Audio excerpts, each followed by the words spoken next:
Olá, sejam muito bem-vindos para mais um programa Culturando. Eu sou Rosa Familiar e você está na Infor TV 106.3 FM. E hoje estamos aqui para receber uma nova escritora, Isabel Ferraz, que nos traz um livro muito interessante, um livro que transforma a dor em amor. Vamos tentar explorar tudo, mas antes disso eu vou apresentar-vos para que vocês possam conhecer melhor esta novidade no Culturando. Uma amiga de longa data que mais tarde ou mais cedo acaba sempre por encontrar os velhos amigos. A professora de segundo ciclo, é licenciada em Educação Musical e mestre em Musicoterapia.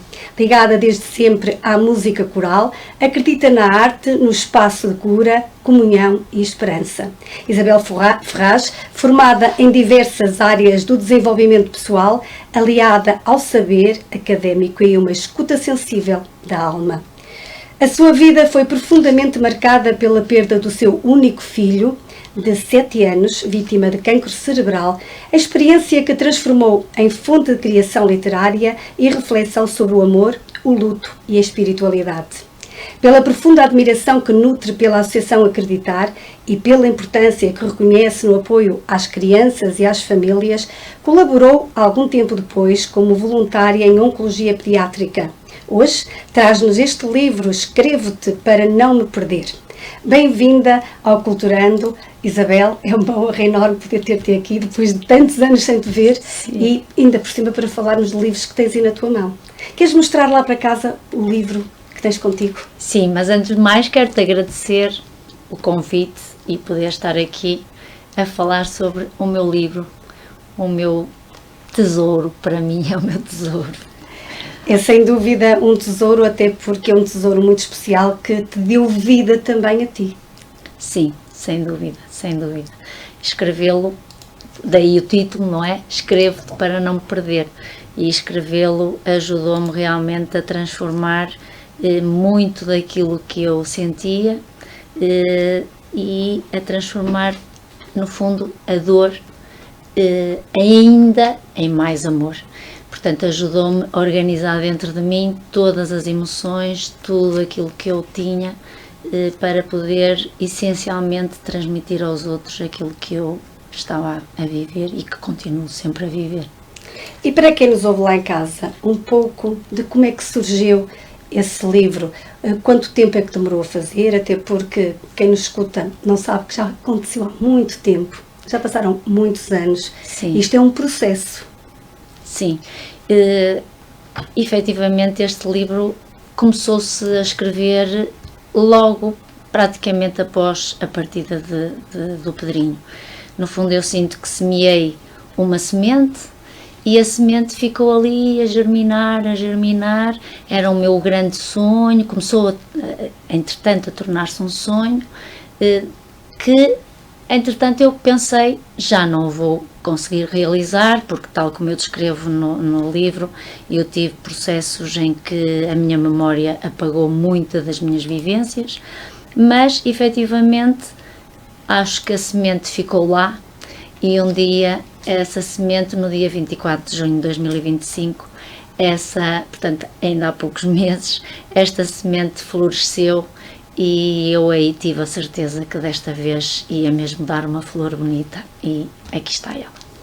Isto é uma flor muito bonita, sem dúvida. Vamos começar um bocadinho pela bússola do teu livro, que é esse título que eu sei, até porque eu li um bocadinho sobre a tua história, eu sei que tu não pensaste em muitos títulos, esse título veio e ficou. Sim. Ficou mesmo, foi mesmo, eu sei que há muitos escritores que escolhem um título e outro e tal, eu não, é como escolher o nome de um filho, pronto, eu é como se tivesse tido logo assim uma inspiração que realmente me ditou este título e nunca mais duvidei que iria ser este título que iria permanecer, porque pronto, é isto que eu sinto-me. No fundo a escrita foi mais uma terapia das muitas que fiz, este livro foi mais uma terapia e já tinha sido nos textos que eu ia escrevendo no Facebook, portanto escrever era uma forma que eu sentia de estar mais perto do Pedrinho. E quando dizes escrevo-te para não me perder, o que era esse não me perder? Esse não me perder era efetivamente eu continuar este caminho de amor. este caminho de transmutação, de superação, que não é, como deves imaginar, que não é fácil, não é? Porque penso que toda a gente sabe que deve ser das maiores dores que podemos ter, não é? Um filho de 7 anos, de repente deixarmos de o poder tocar, de o poder abraçar, e de facto eu pensei, e toda a gente que estava ao meu redor, e muitas vezes tive essa vontade de me perder, de me abandonar a mim mesma e de ir para perto dele. No fundo era o que eu queria.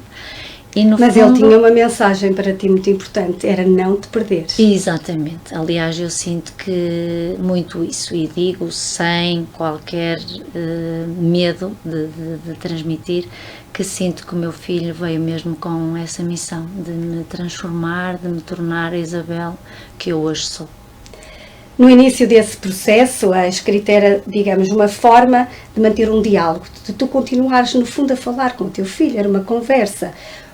Ou foi, no fundo, um esforço que tu fizeste consciente, não é? Com consciência, para que não te perdesses no meio do caos e para que a dor não fosse tão forte? Para mim, escrever nunca foi esforço. Para mim, escrever sempre foi quase como um sopro divino. Eu até no livro eu falo sobre isso, em que eu digo que o Pedrinho quase que me soprava, que eu sentia que ele me soprava palavras ao meu ouvido, que andava a dançar entre as linhas e nos parágrafos, porque de facto eu sentia que, e assim foi no livro, que a escrita vinha naturalmente, sem esforço, e assim foi, principalmente no diário, em que eu chegava ao final do dia, me sentava no sofá e timba, e começava a escrever, e era quase como uma fonte de água que fluía, e eu deixava que ela que fluísse, e ao mesmo tempo sentia aquele carinho, aquele estar mais perto de outro. Sentes que ele falava contigo de uma forma subtil, aquele sussurrar que nós não ouvimos?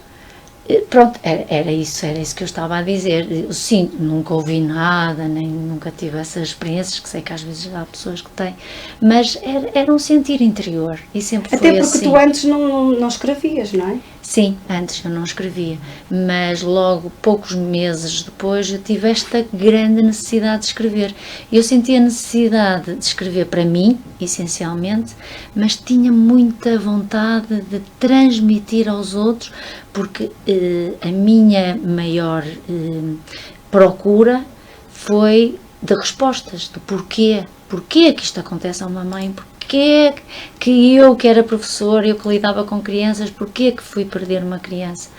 E o que é que acontece? Uma criança que nos deixa, e então eu ia para a FNAC, eu procurava tudo e mais alguma coisa, e aos poucos, à medida que eu fui também aceitando dentro de mim, muito lentamente, eu sentia que havia outros pais, e principalmente quando também comecei a ser voluntária na oncologia e tudo mais, que havia outros pais que se calhar estavam a precisar também de um testemunho vivo que os pudesse ajudar de alguma forma. E então esta escrita era uma forma de não me perder, mas ao mesmo tempo eu, ao não me perder, sentia no fundo esta missão, ok, eu não me perco, mas também quero transmitir aos outros algumas dicas para que eles também não se percam.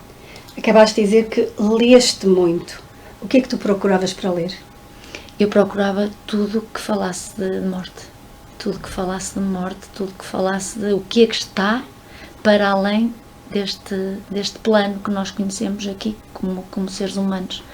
E também sobre o luto, também, não é? Eu recorri também à ajuda na internet, de pais em luto, aqueles blogs que existem, e hoje em dia existem muitos mais, e eu queria saber realmente o que é que acontecia quando nós partimos, quando nós morremos, e queria saber como é que estava o meu Consideras filho. Que exploraste um bocadinho mais a tua parte espiritual? Explorei muito, sempre naquele sentido de, ok, eu continuo aqui, eu tenho que fazer o meu trabalho interno, o meu trabalho interior, e sempre com esta sensação de que, e depois todos os passinhos que eu também ia dando, era no sentido de me querer aperfeiçoar cada vez mais, de ser cada vez mais aquela mulher que eu sentia que o meu filho iria ter orgulho se me continuasse aqui a ver, que eu acredito que continua. Para que a experiência vida fosse uma experiência positiva. Sim, sim, positiva. Sim, sem dúvida. Falando um bocadinho do livro, a sinopse diz-nos que este não é um livro sobre a morte, mas sobre a vida que teima em regressar. Qual foi o primeiro sinal ou sincronicidade que te fez perceber que, apesar de tudo, a vida estava a pedir-te permissão para voltar a florir? Porque tu levaste tempo. Sim, eu levei tempo. Eu sinto Sentiste mesmo... o clique? É assim, eu não posso dizer que foi em determinado dia, a tal hora, não, isso eu não consigo. O que eu sei é que aos poucos, e isso começou logo através de uns quadros que eu fiz para oferecer ao Hospital de São João, depois logo no dia do aniversário do Pedrinho, a seguir à perda, porque eu sentia que através da escrita, através da arte, através dos trabalhinhos que eu ia fazendo, eu sentia que ia transmutando essa dor, não é? E entretanto, depois começaram a acontecer essas tais sincronicidades, esses sonhos premonitórios que eu tinha quando estava mais alinhada comigo mesma, quando estava mais em silêncio, quando estava mais atenta, e portanto eu guardei muitos blocos, agora já não os tenho porque quando mudei de casa, e como digo, eu já pensava que não ia escrever o livro, mas eu tinha gavetas inteiras de blocos onde eu escrevia no final do dia todas as sincronicidades, todos os sonhos que eu tinha, porque realmente era muita coisa.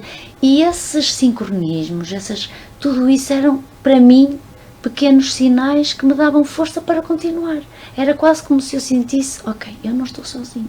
E há uma força maior que eu não sabia, e continuo às vezes até sem saber de onde é que vem, mas que, e aconteceu-me também durante a escrita do livro, por isso é que eu descrevo aqui no diário, porque eram coisas que me aconteciam que eu sentia, não, isto realmente há algo para além daquilo que nós temos aqui na Terra e que nós vemos, há algo maior que nos empurra e que nos incentiva a continuar e a ser diferentes, no fundo, que eu sinto que hoje sou bem diferente. E isso é muito bom porque é um testemunho muito importante para tantas famílias e tantas mães que perdem filhos assim pequeninos, porque é uma dor imensa e nem toda a gente supera.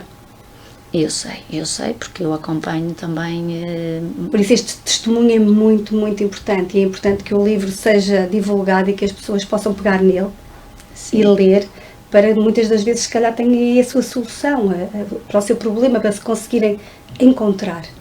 Sim, eu não dou certeza, não tenho certeza. Ninguém pode dar, não é? Eu só falo daquilo que eu sinto. Mas eu sei que os livros podem ser uma grande ajuda para muita gente. Sim. No fundo foi o que eu procurei durante muito tempo, foi realmente um livro que me pudesse transmitir, pelo menos, porque os testemunhos são muito importantes, porque eu durante muito tempo eu tinha esta necessidade de me expressar, mas, e ainda há pouco falei com a Acreditar sobre isso, que elas queixam-se que os pais normalmente em luto dizem, mas eu não me sinto compreendida, eu até quero falar, as pessoas às vezes dizem, tu se calhar não queres falar do teu filho, se calhar não queres falar da experiência, mas e elas dizem, mas eu quero falar, só que nós sentimos que as pessoas não nos compreendem, sabes? E durante muito tempo eu senti isso, e ainda continuo muitas vezes a sentir. E quando encontro realmente um pai que passou pelo mesmo, e é isso que eu pretendo com o livro, é que alguém que passe também, não só por perdas de filhos ou por perdas, porque perdas nós temos de todo o tipo, não é? Temos perdas em todos os dias, nós acabamos por ter uma perda aqui, uma perda disto, uma perda daquilo, tudo às vezes são perdas, não é? E portanto, é mesmo para perceberem que, e pelo menos é esse o meu objetivo, que é possível realmente, depois desta perda tão grande, se esta perda tão grande eu a consegui superar e vou conseguindo, porque nada se faz assim de um momento para o outro, eu acho que às vezes também nós devemos estar atentos e dar mais atenção àquilo que temos, e é isso que eu também pretendo com o livro, muitos pais às vezes também darem valor ao que têm, porque eu sinto como professora que às vezes os pais também não, com o corre-corre do dia-a-dia e tudo mais, que não dão valor ao que têm ao lado deles. E no fundo, como é que foi escrever um livro tão extenso, um diário tão dolorido, de uma forma tão caótica, que é o sofrimento? Como é que tu conseguias escrever e como é que tu, no fundo, pensaste, não, eu estou a fazer para mim, mas eu também estou a fazer para os outros? Sim. Havia aqui esta preocupação, eu tenho que ajudar mais alguém. Isso dentro de mim sempre houve, sabes? Desde esse momento em que eu comecei, logo 7 meses, se forem ao canal do YouTube, veem que 7 meses depois eu já tinha lá 3 vídeos a falar sobre a morte e sobre o porquê e sobre Deus, que era a minha... Mas porquê Deus? Já tinhas essa necessidade, esta necessidade muito grande de me exprimir. Depois, entretanto, fui para o Facebook e tentava exprimir e tentava passar o livro em si.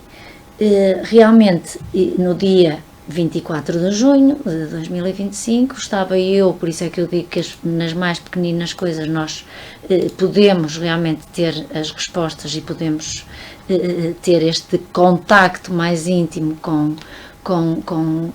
Deus, que eu digo, que é mesmo, que para mim é Deus, em que eu estava no meu ramo do dia-a-dia, a podar o meu jardim, a tratar, a lavar as pedras do meu jardim, e de repente, não sei, mas é que foi mesmo, estava um dia nublado, e eu falo nisso no livro, um dia nublado, em que um raio de sol realmente passou uma nuvem, e eu senti aquele raio de sol incidir sobre mim, e naquele sítio, em frente à minha oliveira, eu senti, e se escrevesses o livro que tanto sonhaste? Que eu já não pensava nele há muito tempo, há anos se calhar.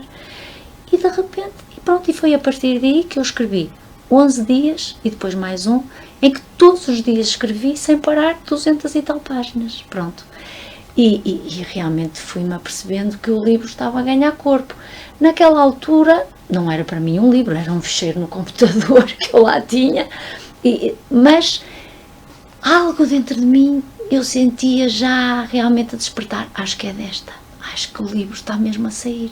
Ainda não sabia como é que eu ia organizar, não fazia ideia, mas aos poucos eu começava a sentir e começava a acreditar. Cheguei a duvidar, porque eu mesmo aqui digo, no 3º dia eu cheguei a querer desistir. Não, eu não vou ser capaz, os meus medos, a ansiedade, mas de repente vinha mais um sinal, vinha mais um sonho, vinha mais alguma coisa que me empurrava e eu, não, é para continuar.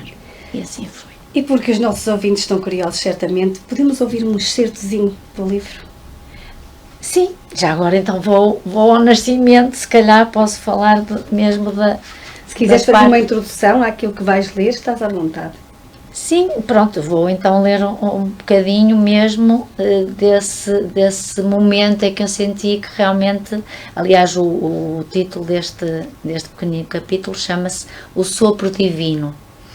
E pronto, eu digo assim. E ali estava eu, entre o céu da inspiração e o chão do meu jardim, a abrir espaço dentro de mim para que algo começasse finalmente a nascer.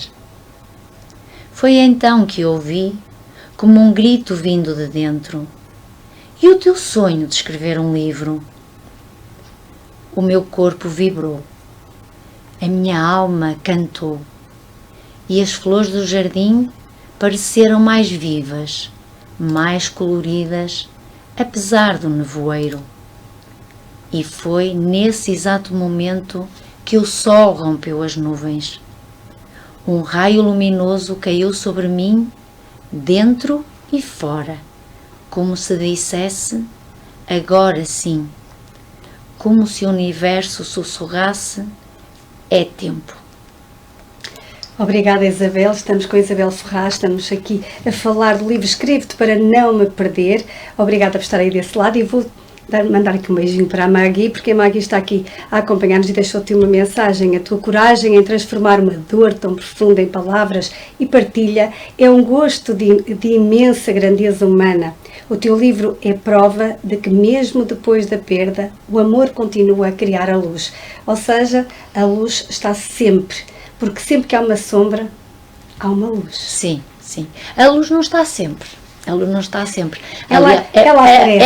É como tu Ela dizes. aparece. A luz só existe porque também existe uma a sombra. sombra. Sim. Sem margem de dúvida. Sim. Isabela, acabas de nos ler um excerto deste começo, não é? Sim. E a sinopse menciona que a tua escrita é, ao mesmo tempo, sensível e rigorosa. Como é que foi encontrar esse equilíbrio? Porque escrever num processo que é de dor, tentar equilibrar o ser rigoroso na escrita e, ao mesmo tempo, ser sensível e conseguir transmitir ao outro aquela mensagem que tu queres transmitir, que é a tal mensagem de amor. Como é que foi esse processo? Olha, este processo foi assim, o diário foi escrito, como te disse, em 11 dias, pronto. E depois fiz um mais tarde, sim, e depois fiz a parte do diário, depois temos outra parte, da parte mais científica, em que eu vou buscar a filosofia, a psicologia, assim, e depois a última parte, que é o guia essencial sobre o luto. Mas a parte do diário realmente foi, como eu há pouco dizia, foi deixar fluir e descrever o meu dia-a-dia, ou seja, eu não me importei muito com o rigor. Eu simplesmente, as coisas aconteciam, eu senti que estava mais uma vez numa daquelas fases que eu há pouco dizia, em que estava conectada comigo mesma, em que eu estava muito ligada à natureza, em que eu estava muito atenta aos sinais, às pequeninas coisas, e estes dias foram os dias em que, muito exigentes, porque eu emagreci 4 quilos nestes dias, porque foi uma escrita de muita catarse, porque eu tive muitos sonhos, eu ia para a cama e não conseguia dormir, porque entretanto vinham-me memórias, porque a determinada altura no livro eu descrevo algumas partes do passado, embora o livro não seja sobre a morte, mas eu acabo por descrever algumas partes do passado, e então foi realmente uma escrita muito de deixar fluir. Eu não me importei, naquela altura eu não me importava com o rigor, eu só queria... O importante era o que a tua alma ditava. Era quase como há pouco disse, era como se ali houvesse algum sopro realmente que vinha, que eu às vezes chegava ao final, eu até posso dizer, eu pegava no telemóvel, porque é onde eu escrevo mais rápido, que escrevo assim com os 2 dedos, e eu pegava no telemóvel, sentava no sofá, às vezes a chorar, e começava a escrever, sem parar, sem me preocupar. Claro que depois houve uma leitura, e houve, claro. Mas a mensagem saía. Mas a mensagem saía, e depois eu não alterei muito, porque o essencial estava lá. Estava lá. Falavas há pouquinho que o livro está dividido em diário e divide-se em 3 partes no diário, e eu diria que quase o jardim de saberes, não é? Porque depois vens aqui, tens no final o essencial para o luto. O luto, sim, é um guia onde as pessoas... E ali pelo meio tens algo muito científico, algo que tu quisestes passar para as pessoas de uma forma diferente do que era escreveres o teu diário dos teus sentimentos. Que parte é essa? Olha, Rosa, eu tentei fazer exatamente como acontecia a mim. Durante o meu caminho, ao longo do meu caminho, eu fui tendo várias terapias e depois ia tendo algumas vivências, estas tais acontecimentos de sincronias, de sonhos, e as coisas aconteciam e depois lá está. Eu ia procurar livros, comprava livros que falassem e que explicassem aqueles processos, porque sinceramente eu às vezes penso, será que eu estou tolinha? Porque para isto me estar a acontecer. Então eu procurava nos livros informações na filosofia, na psicologia, na neurociência, que me pudessem ajudar a compreender o que me tinha acontecido. Então, no fundo, o meu livro, quando eu acabei de escrever o diário, e eu falei e falo nesses processos, que realmente durante esses dias também me aconteceram, eu pensei, ok, se realmente isto vai ser um livro, eu quero que as pessoas, em vez de andarem à procura aqui e ali, então porque é que isto acontecia à Isabel, e o que é que o filósofo X diz, o que é que o psicólogo diz, então eu peguei nos meus livros todos, fui à minha biblioteca, peguei neles todos, alguns até recorri até à biblioteca também, mesmo de São João da Madeira, e outros até os comprei, mais atuais, e tentei compilar, tentei agregar ali toda a informação dos processos que eu descrevo na primeira parte do livro, para que as pessoas, e depois tenho a bibliografia final, que todas as pessoas que quiserem depois aprofundar, podem consultar a bibliografia, ler aqueles livros, porque no fundo aquilo são, eu também não quis massacrar muito o leitor, não é? Mas é uma forma de saber onde podem ir buscar ajuda, sim, não é? Pus uma referência, fundamentei um pouco aquilo que realmente acontecia, para que as pessoas percebessem que não estamos tolinhas e que realmente já houve escritores, já houve filósofos, cientistas que trabalharam estes temas e que escreveram sobre eles. E queres falar um pouquinho da tua noite mais longa? A perda de Pedrinho. É uma noite que fica para a vida. Sim. Essa noite foi muito especial, porque quem viu a reportagem que eu fiz na TVI pôde realmente acompanhar, lá está. Eu já aí percebi que realmente há algo mais para além daquilo que nós vemos, não é? Podemos falar que existe aqui o relato da sincronicidade e dos teus rituais que revelam a presença do invisível. Sim. Foi uma grande mensagem que o Pedrinho te deu naquela noite. Sem dúvida. E eu acho que foi a partir daí, porque até aí eu era uma Isabel que não acreditava em nada dessas coisas, não acreditava em ir à missa e tal, mas a minha fé não tinha nada a ver com o que é agora.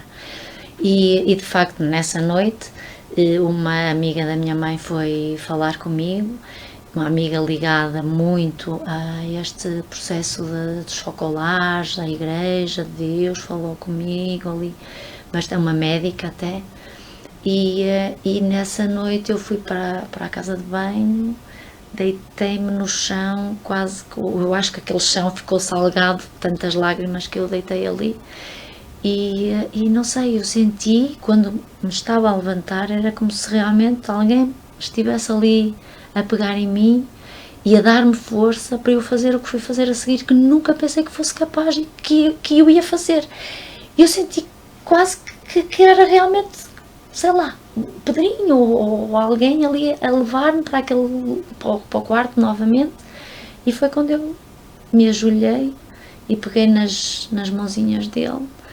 E ele estava em coma já há uma semana, e pronto, e a chorar, como é lógico, não é? Lhe disse: Pedrinho, se achares que é a hora, podes partir. Isto é muito importante, apesar de ser difícil é difícil, que acredito que seja muito difícil, mas para quem nos ouve é extremamente importante, porque no fundo, quem está mesmo no fundo do poço, ali no chão, não é?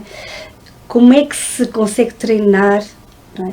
Depois de já ter perdido, como é que se pode olhar para a luz, como é que se pode ir buscar essa força no invisível? E isto é importante dizer, porque ele existe, ele está lá. Sim. E muitas das vezes a pessoa está tão no fundo do poço que não consegue ver. Tu tiveste essa sorte, não é? De teres ali o invisível que te tirou do chão. Há pessoas que não conseguem ver, há forma de treinar isto. Tu que já leste tanto, que já estudaste tanto.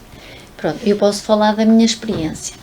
O que eu sinto é que estas coisas, aí nesse momento não é? Foi um momento muito, muito especial, mas penso que já era o início, não é? Foi a semente que foi lançada.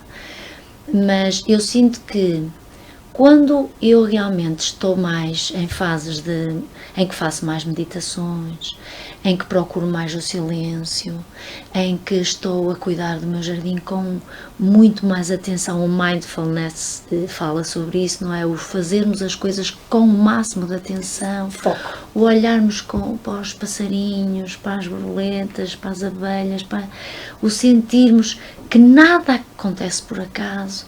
E quando eu estou nessas fases, é quando esses tais sincronismos, essas tais mensagens, os sonhos, mais me acontecem. Então, o conselho que eu posso dar realmente às pessoas, e cada pessoa pode, eu, por exemplo, na dança, a dança para mim também é um momento em que eu sinto muito, nem sempre, não é? Mas muitas vezes eu estou a dançar, e eu fiz biodança durante 5 anos, que é uma dança muito terapêutica, e eu estou nesse processo de dançar, e naquele momento não sei, eu não sei explicar, essa ligação que nós sentimos, muito interior, que não é nada de especial, mas é uma ligação que eu agora até consigo quase dizer, é uma ligação a nós próprios, porque muitas religiões dizem que Deus está dentro de nós, e no fundo muita gente nós somos parte dele. Exatamente, muitos vão para cima de uma montanha e põem-se lá a meditar, e muitas vezes não precisamos nada disso, só precisamos de silenciar, não é? De estar em aqui contacto e agora. Connosco, sim. Podemos ouvir mais um excerto? Sim. O que é que vais escolher desta vez? Pois eu tinha aqui assim um... Pronto, até está um bocadinho relacionado com esta... Nada é por acaso. Sim. Com esta...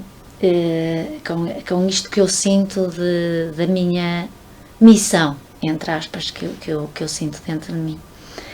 Este capítulo chama-se Desejo nas asas de uma gaivota. Eu não sou um ser especial. Eu não escrevo isto assumindo uma sabedoria absoluta, nem certezas feitas. Sou apenas alguém que neste momento tem dado espaço à luz da alma para que brilhe mais forte do que a sombra. Sinto que o meu grande desejo é semelhante ao da metáfora descrita no livro Fernão Capelo Gaivota, de Richard Bach. Este livro conta a história de uma gaivota que se aproxima do seu bando não por superioridade, mas para ensinar e continuar a aprender, tornando-se mais inteira nesse gesto de partilha. E já agora, só uma citação que eu gosto imenso deste livro, que diz assim: aprender é descobrir aquilo que já sabes. Ensinar é lembrar aos outros que eles sabem tanto quanto tu. E é isto que eu sinto. Eu sinto que eu não estou a ensinar nada a ninguém. Eu só, às vezes, quero fazer as pessoas lembrarem-se despertar que isto pode... Está lá tudo. Sim, que está lá tudo. Sim, que está tudo cá dentro. Este livro, como dizes, é um hino à vida. É agradecer a coragem, a transformação, é o crescer como pessoa, é o estar atento ao aqui e agora, é no fundo uma transmutação da dor em amor. Nós podemos dizer que a nossa sociedade, as nossas pessoas estão com uma individualidade tão enorme que se esquecem de silenciar, de escutar. Sentes que temos uma sociedade agitada demais e que lhes falta muito isso. Sim. Isto agora vamos sair aqui um bocadinho, não é? Sim. Tirar deste conteúdo do livro para a nossa sociedade que pouco lê. Claro. Embora o nosso ex-presidente da República diz que a leitura está na moda. Isso é bom. Espero que sim. Mas há falta de reflexão individual. Sim, Rosa, eu sinto até porque também trabalhas com miúdos e... Sim. Embora que as escolas tenham feito um trabalho extraordinário nesse sentido.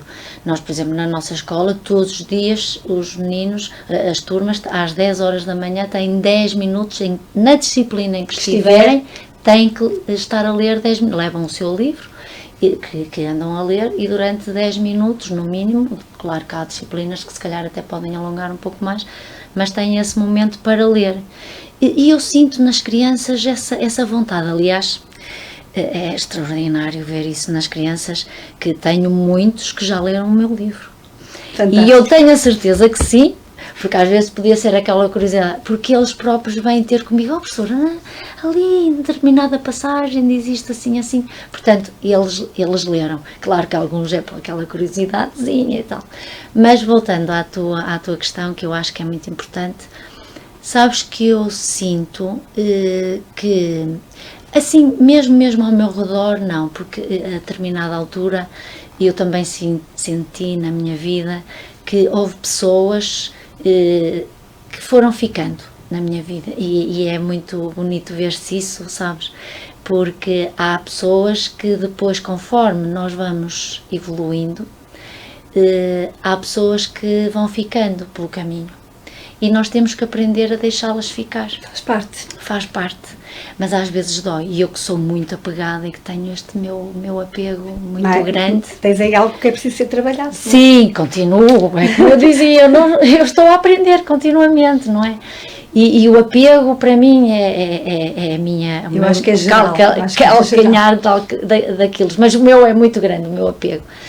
E então, ao meu redor até tenho muitas pessoas, felizmente, que têm esta necessidade também de estarem com elas mesmas, de estar atentas.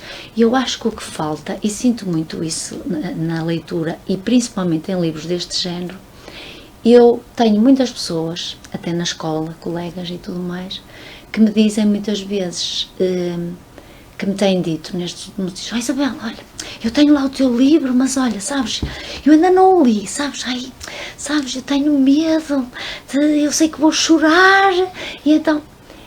E claro que eu não digo, porque eu acho que cada pessoa tem que fazer o seu processo, e eu não gosto de forçar nada. Eu rio-me por dentro, porque sorrio, não é rir, é sorrir. Sim. Porque eu acho que essencialmente as pessoas têm medo de lidar com as emoções.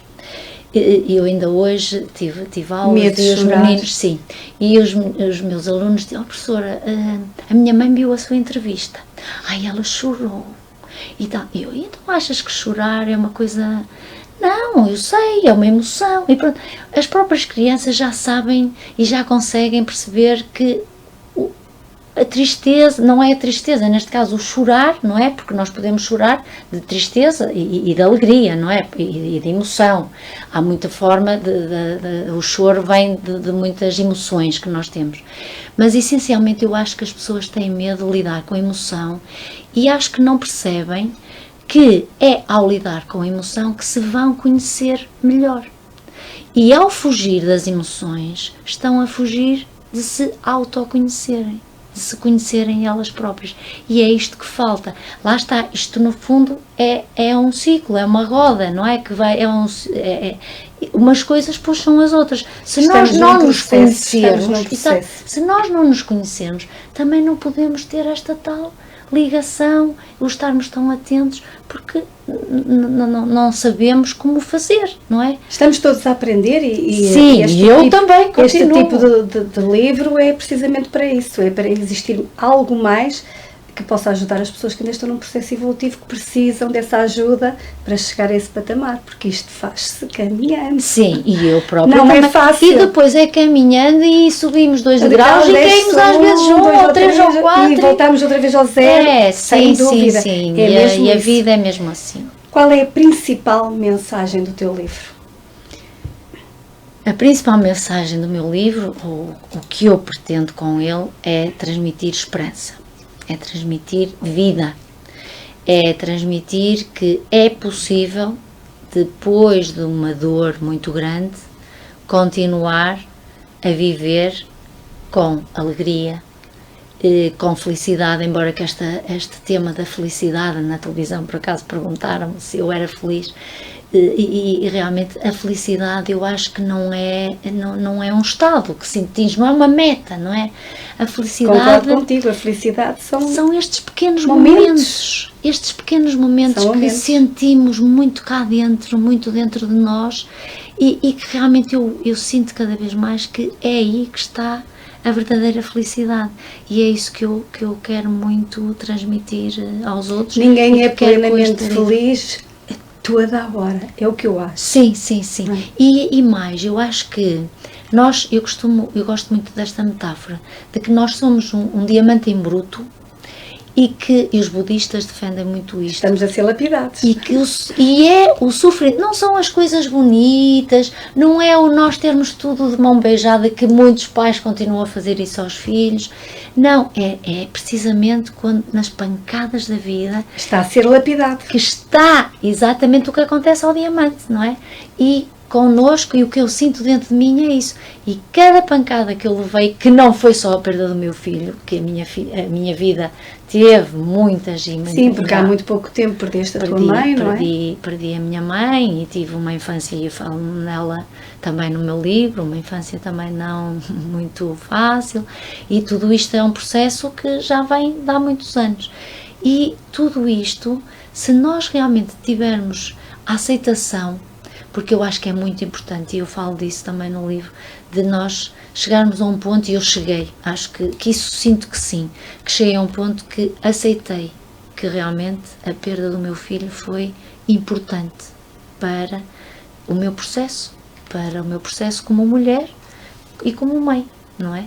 E é isso também que nos dá um bocadinho esta felicidade, é nós sentirmos alinhados também com o nosso propósito de vida, sentirmos que de alguma forma estamos a ser úteis e a nossa vida pode transformar, nem que seja uma única vida, nem que, se for uma única, e felizmente eu tenho tido muitos testemunhos nos últimos 2 meses, e é isso que me dá uma felicidade muito grande. Vamos ouvir mais um certozinho?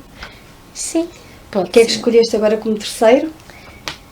Ora bem, já vais um bocadinho mais à frente. Sim.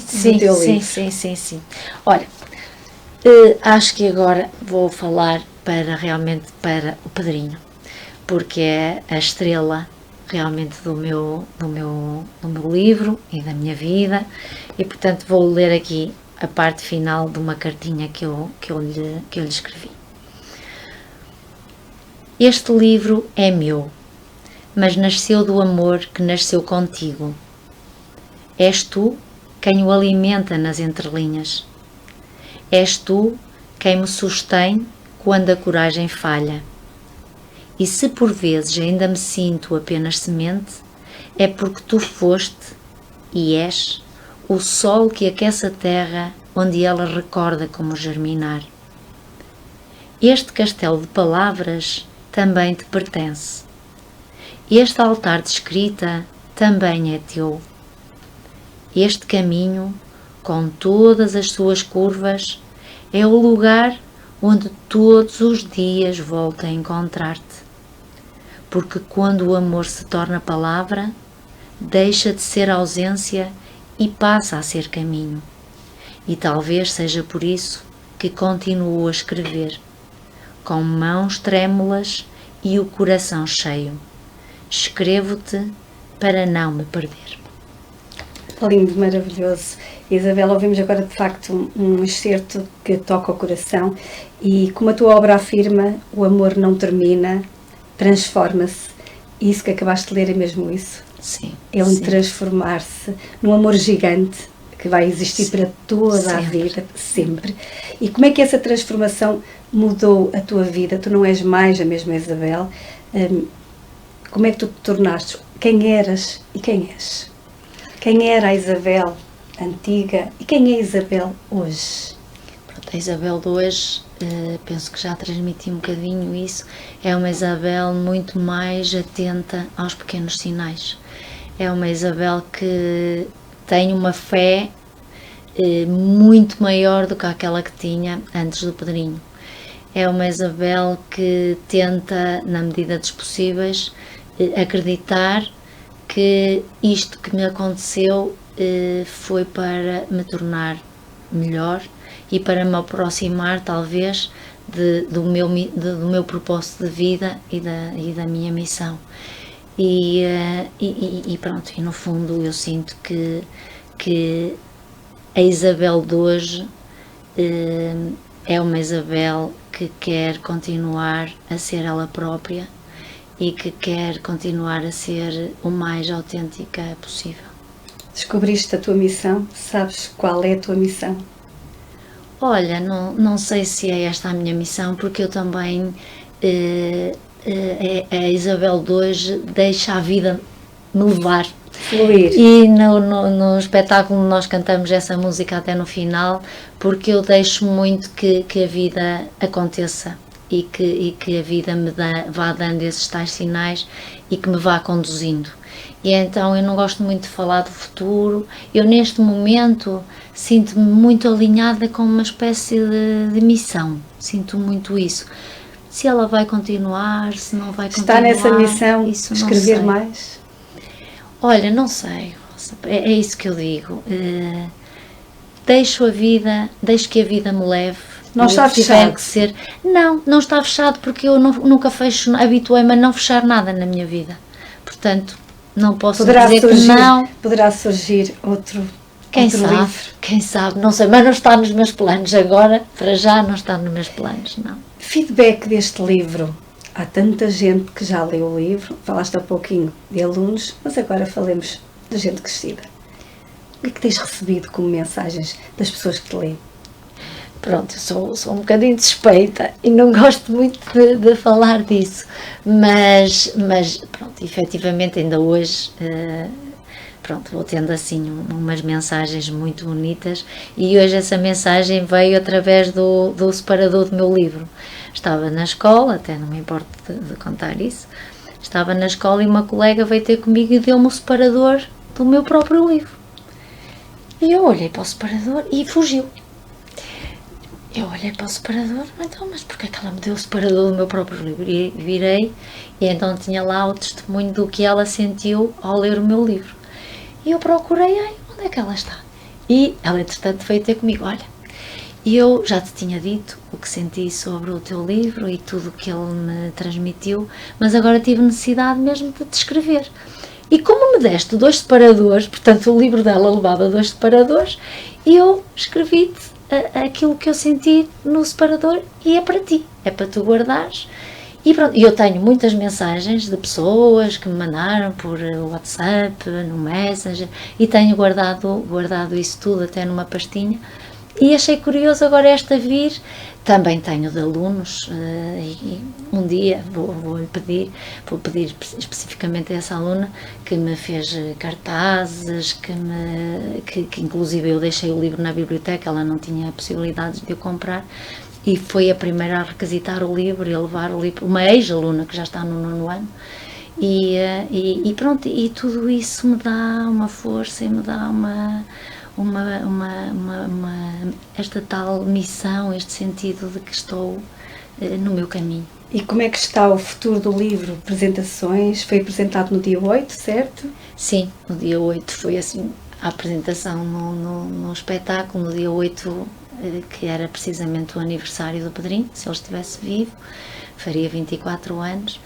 E lá está, mais uma vez a vida, e é nisto que eu digo, os sinais e porque é que este ano, dia 8 de março, foi um domingo, porque é que quando eu estava com a editora ela me disse, olha, o processo de agora precisamos de 4 meses, e eu fui ao calendário fazer as contas e estava precisamente em março. E pronto, claro que depois já se sabe como é que as editoras são, não é? Deram-me 4 meses e eu depois também reservei a Casa da Criatividade para o dia 8. Confesso que andei ali um bocadinho apertada, mas é aí que eu sinto, e é aí que eu sinto a tal outra Isabel, que eu precisei mesmo de entregar. E a certa altura, naquele stress, e se o livro não está pronto no dia 8? Ok, eu posso fazer o lançamento sem o livro, mas não é a mesma coisa, não é? E a determinada altura eu tinha mesmo que, ok Isabel, confia. Isso foi, para mim, o processo do livro, foi quase uma nova terapia de ensinamento. No dia tudo prontinho. Tudo chegou ao dia e correu muito bem e acho que foi um espetáculo que ficou marcado em todas as pessoas que lá estiveram. Se tivesses que dar uma mensagem a uma mãe que tivesse uma perda destas, não é? O que é a Isabel de hoje, não é a Isabel de há 24 anos, a de hoje, diria a uma mãe que perdeu um filho? Olha, depende muito. Eu já tive essa experiência e vou ter agora porque vou integrar um grupo de pais em luto na Acreditar e vou até fazer uma apresentação também para Acreditar, só para pais em luto. E durante vários anos eu acompanhei, depois de ser voluntária na Acreditar, porque este livro, já agora aproveito para dizer, reverte para acreditar, para a Associação que apoia crianças com doença oncológica. E o que eu digo depende sempre muito. Eu nunca digo sempre a mesma coisa, Rosa, porque não posso. Porque depende muito daquilo que eu sinto perante a pessoa, do que a pessoa também me diz, do tempo também em que a pessoa já teve a perda. Eu pergunto sempre há quanto tempo foi, porque nós não podemos ter frases-chave, ok, eu agora sempre que encontrar uma mãe eu vou dizer isto. O que eu tento transmitir, isso sim eu posso te dizer, é o meu testemunho, é dizer o que é que se passou comigo e transmitir a minha experiência, porque eu não posso falar, porque a experiência que eu tive com esses pais com que lidei é que cada um lida de forma diferente com a perda de um filho. Há pais que estão 24 anos, 20 e tais anos, com o quarto intacto, sem mexer. E eu respeito, eu não posso chegar perto de um pai e dizer, olha, já está na hora de deixar o quarto do seu filho partir. Não vou dizer isso, porque eu sei e compreendo, porque eu, por exemplo, passado este tempo, passado 17 anos, eu tenho locais, eu posso dizer, e não me importo de dizer, que só agora, com a perda da minha mãe, é que eu voltei a entrar naquela igreja de São João da Madeira. E eu ia a outras igrejas, e eu ia a outras missas, mas entrar na igreja, e posso explicar rapidamente porquê. Porque aquela igreja, para mim, significa a felicidade máxima e significa a tristeza máxima. Porque, como tu sabes, eu fui maestrina de um coro infantil, e o coro infantil para mim eram os meus filhos, eram os meus meninos, pronto, e eu emociono-me a falar disso, porque eles participaram nesse espetáculo. Sim, eu na altura grande. Ainda não tinha filhos, quando fundei, tinha 18 anos, quando fundei esse coro, e eles eram os meus meninos, e durante 15 anos eu ia para aquela igreja e era uma alegria, com o Padre Aguiar e tudo, era uma alegria imensa que eu vivi naquela igreja. E depois ter que me despedir do meu filho naquela igreja, eu fiz várias tentativas para voltar à igreja e não conseguia lá entrar. E foi preciso agora vir a perda da minha mãe. Portanto, isto para te dizer, cada pai tem que encontrar o seu caminho. E por isso eu posso falar do que eu vivi, mas eu não posso dizer, olha, faça assim, não. É só a experiência para que eles tentem integrar. E depois ouvi-los. O que esses pais querem é que os ouçam e sentirem que estão a ser ouvidos por alguém que percebe a dor deles, sabes? Isso, eu acho que para esses pais é o mais importante. Porque eu também falava com muitas pessoas na altura, para amigas, só que as pessoas diziam, mas eu não consigo atingir a tua dor. E eu sabia, elas nem precisavam dizer para eu saber. Não é impossível. Não se consegue. É impossível. Não se consegue, acredito que sim. Isabel, estamos quase no final deste programa, não é? Já estamos aqui quase a uma hora a conversar. O tempo passa, nós nem damos conta, é uma verdade. Sim. Mas diz-me, se tu pudesses dizer uma mensagem, imagina que o teu padrinho estava aqui sentado. O que é que tu lhe dirias agora que ele tem 24 anos? É claro que tu não imaginas como é que ele seria agora, não é? É impensável. Não. Seria já assim um homem, não é? Crescido. O que é que tu lhe dirias? Olha, a minha mensagem é sempre, independentemente das palavras que eu possa usar, a minha mensagem, como deves compreender, é sempre de gratidão. É uma gratidão muito grande pela transformação que eu sinto dentro de mim com o nascimento do Pedrinho e com a vinda dele. Portanto, é agradecer o facto de ele me ter escolhido para ser mãe dele, porque eu acredito que os filhos escolhem os pais, e é dizer-lhe que é no amor dele que eu continuo a viver e continuarei sempre.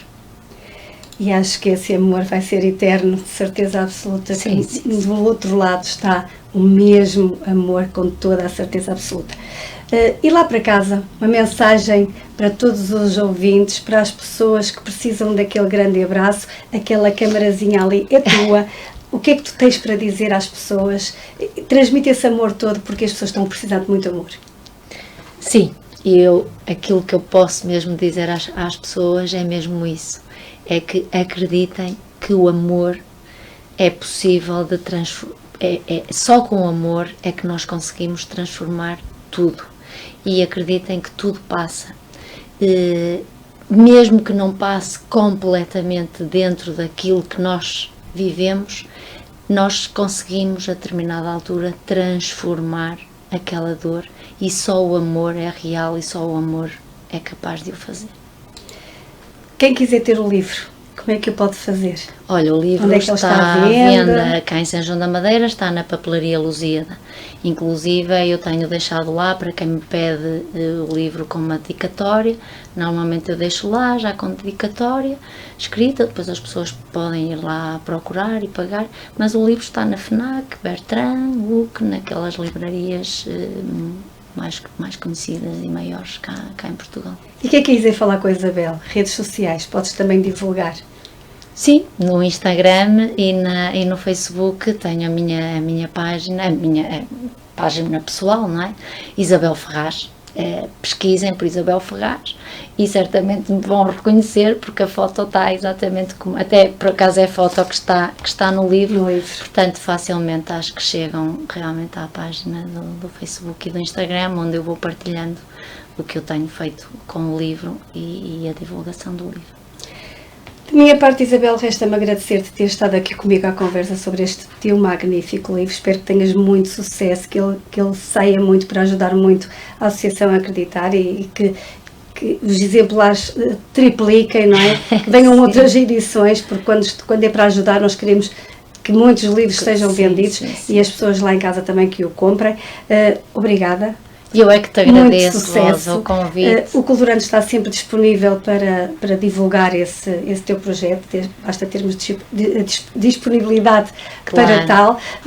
Desejo que sejas muito, muito feliz, que é isso que importa, e continuas com essa tua missão bem afincada, não te desvies, porque estás no caminho certo. Obrigada, isso nota-se, assim vê-se. E vou-te pedir que escolhas um excerto para fechar o programa, um excerto, uma mensagem que queiras, podes ler um bocadinho do teu livro e deixar a tua mensagem final. Eu aproveito para me despedir lá de casa também, você que está aí em casa, já sabe, na próxima semana eu volto com mais um programa. Se quiser ter este livro, procurem Isabel Ferraz nas redes sociais, comprem o livro, estão a ajudar a acreditar, estão a ajudar quem precisa de ser ajudado, e a leitura também nos ajuda a nós próprios, basta para isso nós lermos. Por isso fique bem, fique feliz e fique com Isabel Ferraz. Isabel, o que é que vamos ouvir? Então, vamos ouvir o capítulo que, no fundo, encerra um bocadinho o meu livro, ou uma mensagem que eu quis deixar às pessoas que quase terminam de ler o meu livro. Agora que percorreste o meu jardim, talvez reconheças também o teu. Pode não ter oliveiras nem araçás, nem placas com palavras gravadas em madeira, mas guarda no silêncio dos teus dias sinais de que também aí a vida floresce.